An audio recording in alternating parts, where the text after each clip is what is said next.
तो गंगा के तट पर गौतम ऋषि का आश्रम है, अहिल्या जी से अपराध हो गया। बोलो भाई, गौतम ऋषि बहुत बड़े ऋषि हैं, तपस्वी हैं। उनकी पत्नी से अब प्रमाण ये मिलता है कि गलती इंद्र की है। इंद्र ने छल किया, गौतम का वेश बनाया, छल कर दिया। तो इसमें गलती आश्रम में रहने वाले की नहीं है, गलती तो स्वर्ग से आने वाले की है। वो स्वर्ग से आया और उसने अपराध कर दिया। बड़ी बढ़िया बात बता रहा हूं। तुलसी संगत साधु की हरे कोटि अपराध, इस पर बोल रहा हूं। समझते जाना, सुनते जाना, है नहीं?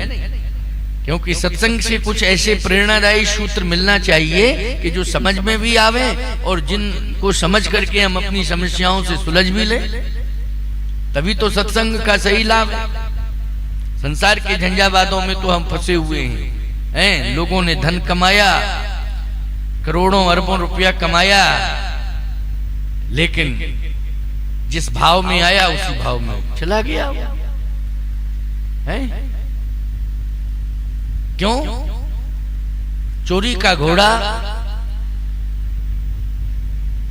कोई मार्केट में बेचने आएगा तो उसको चोरों का सरदार ही खरीदेगा, और वो खरीदेगा तो पैसा देके नहीं खरीदेगा, वो अपनी चाल से ले जाएगा उसको। समझ में आई बात कि नहीं? मिलेगा कुछ नहीं।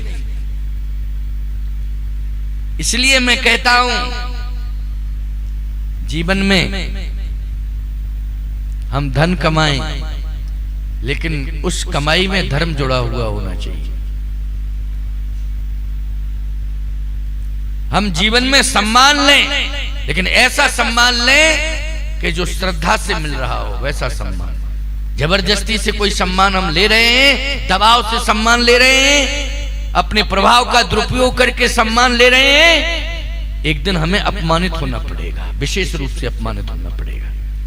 और श्रद्धा से यदि हमारा सम्मान हो रहा है, आदर हो रहा है, तो याद रखना ये भगवान की कृपा है हमारे ऊपर, और ये सम्मान तुम्हारा हमेशा रहेगा। इस सम्मान को कोई छीन नहीं पाएगा। क्यों? तुमने लोगों को कुछ दिया है। धन नहीं दिया है तो समय दिया है। भाई धन नहीं है आपके पास, समय दिया है, थोड़ा ही समय दिया है, लेकिन आपके पास सुंदर विचार थे, लोगों को विचार आपने अच्छे दिए, दिया है आप। इसलिए आपका सम्मान संसार में ही नहीं, संसार बनाने वाले के यहां भी सुरक्षित है।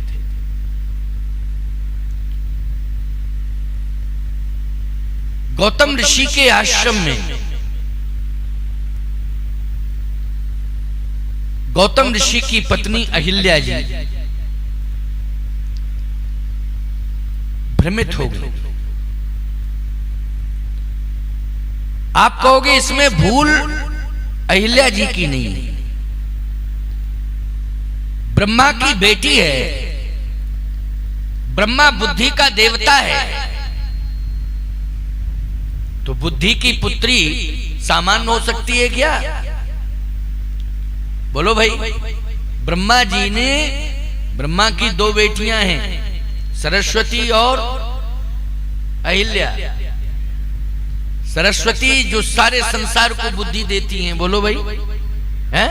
या कुंद इंद्र तुषार हार धवला, सारे संसार को बुद्धि कौन देती है? सरस्वती। याद रखना, यही तो बुद्धि की बेटी कौन है? अहिल्या। लेकिन अहिल्या कहां रहती है? बोले आश्रम में रहती है। किसकी पत्नी है? बोले महान संत गौतम ऋषि की पत्नी है अहिल्या। गलती किसकी है? बोले गलती तो इंद्र की है। लेकिन मैं एक बात कहता हूं, इंद्र की गलती है, लेकिन जब समझ गई थी कि मेरे साथ छल हुआ, तो अहिल्या को श्राप देना चाहिए था इंद्र को कि तुमने छल किया है, इसलिए मैं तुम्हें श्रापित करती हूं। क्यों भाई? गौतम को श्राप नहीं देना चाहिए था। श्राप किसे देना चाहिए था? अहिल्या। लेकिन गौतम ऋषि ने दोनों को श्राप दिया, इंद्र को भी दिया और अहिल्या को भी दिया। श्राप अहिल्या जी को देना चाहिए था कि जाओ मैं तुझे श्रापित करती हूं, तूने मेरे साथ छल किया है। जैसे भगवान नारायण को श्राप दिया है वृंदा ने। बोलो दिया कि नहीं दिया? क्यों दिया था वृंदा ने श्राप? क्योंकि छल कर टारे उता सुब्रत। भगवान ने भी छल करके वृंदा के व्रत को भंग किया था। छल कर टारे उता सुब्रत,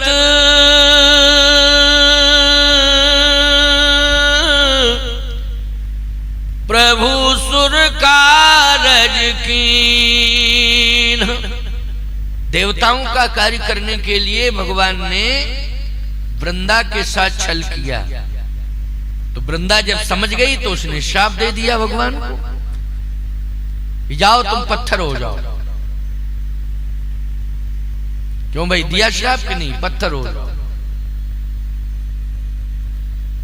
यही कार्य अहिल्या जी को करना चाहिए था कि इंद्र तू पत्थर हो जा, लेकिन नहीं, अहिल्या जी चुप हो गई। अब यहां समस्या है क्या कि अपराध अगर इंद्र करता है तो उसे लोग स्वीकार नहीं करते हैं, लेकिन वो ईश्वर कैसा है? ईश्वर का अर्थ है जो कभी अपराध ना करे, अपराधियों को सजा दे। क्यों? ईश्वर का अर्थ क्या होता है? जल्दी बोलो। ईश्वर का अर्थ है कि जो कभी अपराध ना करे और अपराधियों को सजा दे। क्यों? यही अर्थ है ना ईश्वर का। भगवान से कभी कोई भूल नहीं होती है, संसार वालों से ही भूल होती है। और जो भूल करता है वही संसारी है, और जो कभी भूल नहीं करता है वो संसार बनाने वाला है। और संसार में केवल एक ही है ईश्वर, जिससे कभी भूल नहीं होती। लेकिन इस कथा से लोग भ्रमित हो जाते हैं। वो कहते हैं कि जब भगवान स्वयं आए और वृंदा का पातिव्रत धर्म नष्ट कर दिया, वृंदा ने भगवान को श्राप दे दिया, भगवान ने पलट के वृंदा को श्राप दे दिया। तो वृंदा को श्राप क्यों दिया भगवान ने? वृंदा ने भगवान को श्राप दिया इसलिए व्रत भंग किया, इसलिए श्राप दिया। लेकिन भगवान ने क्यों श्राप दिया? क्या प्रभाव का दुरुपयोग किया भगवान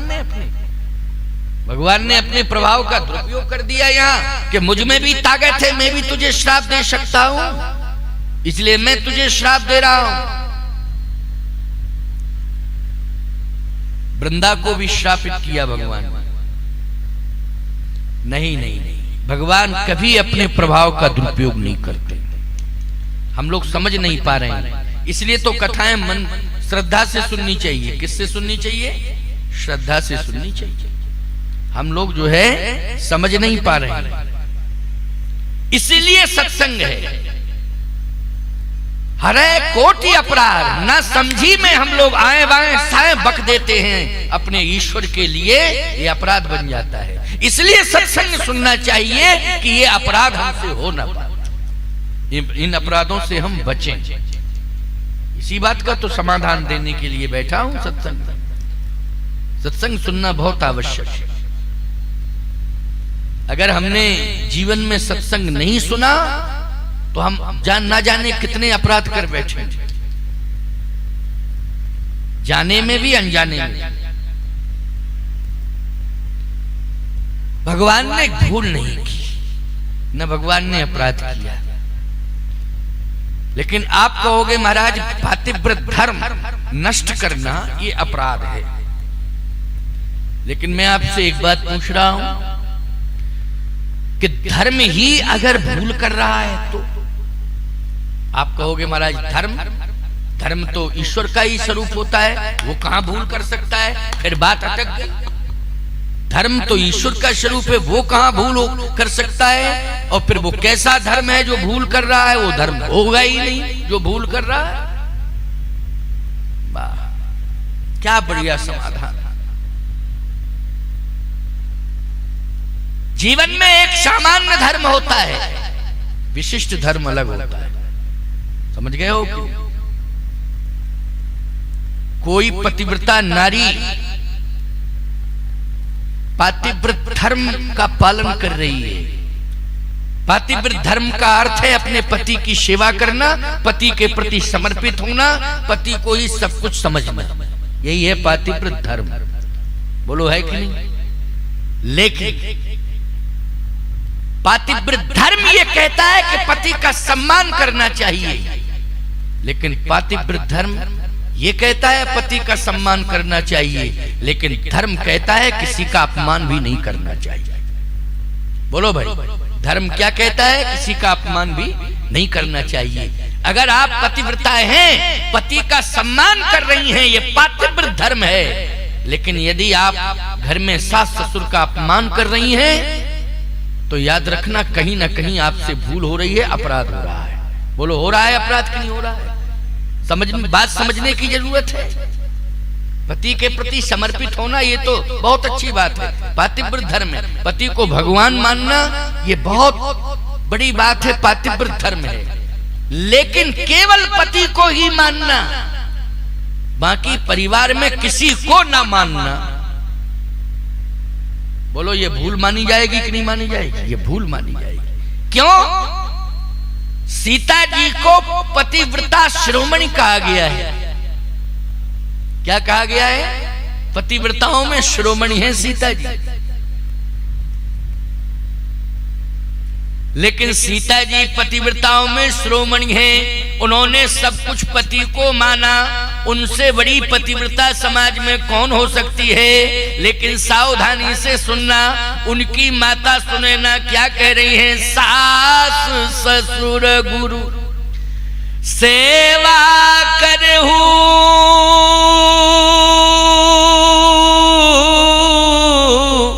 ओ पति रुख लख आयसु अनुसरहु। बोलो, बताया शिक्षा दी गई कि नहीं दी गई? सास ससुर गुरु सेवा करे। तो सत्य तो यह है कि कभी कभी हमारा धर्म भी अधर्म की ओर चला जाता है। हमारा धर्म, समझ में आई बात कि नहीं आई? जैसे हमारा धर्म कौन सा? पातिव्रत धर्म। नारी पर बोल रहा हूं, इसलिए नारियां ध्यान से सुनेंगी। नारी का पातिव्रत धर्म बहुत बड़ी ताकत है। इतनी बड़ी ताकत है कि उसके पति को कोई छू नहीं सकता है, क्योंकि उसका पातिव्रत धर्म कवच बन करके सामने आ जाएगा। पातिव्रत धर्म क्या बन के आ जाएगा? कवच बन करके आ जाएगा। उसके पति को कोई छू नहीं सकता है। लेकिन उसका पति दुरुपयोग करने लगे कि मुझे कोई छू नहीं सकता है, मैं सबको रगड़, मैं किसी को छोड़ूंगा नहीं, क्योंकि मुझे तो कोई छू नहीं सकता है, लेकिन मुझसे कोई बच नहीं सकता है। जो भी मेरे सामने आएगा मैं उसको धरती में रगड़ दूंगा। ईमानदारी के साथ बताओ, ये अपराध है कि नहीं?